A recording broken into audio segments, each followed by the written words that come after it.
Looking ahead to the trading week beginning January 12th, we had a strong first full week of 2026 for risk assets. And next week, we'll be watching for continuation. Now, all four stock indices finished positive on the week, with the Russell future up 4.7%, the Dow future up 2.2%, the NASDAQ future up 2%, and the S&P futures up 1.4%.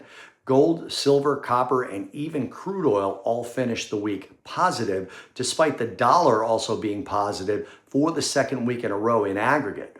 All of these assets being stronger at the same time, let's call it historically unusual. So we'll have to see where the breaks come if they do next week.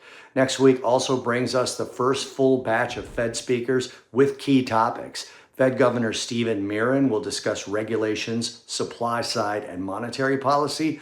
New York Fed President John Williams will speak on financial inclusion and the economy. Governor Michael Barr on stablecoins. Vice Chair for Supervision Michelle Bowman on the economy and monetary policy, and Vice Chair Philip Jefferson on the economic outlook and policy implementation.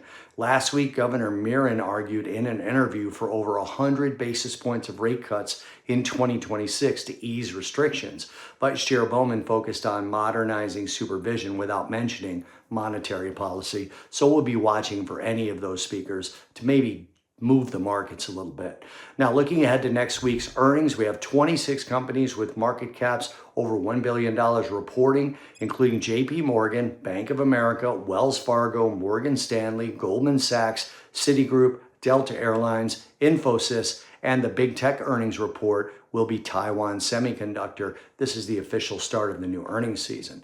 Economic data next week. Monday, we have a 3-year note and 10-year note auction in the U.S., Tuesday, U.S. CPI, new home sales data, and a 30-year bond auction in the U.S. Wednesday, U.S. PPI, retail sales and existing home sales data. Thursday, UK GDP, industrial and manufacturing production, Eurozone industrial production data, and in the U.S., jobless claims, Empire State Manufacturing Index, and the Philly Fed Manufacturing Index.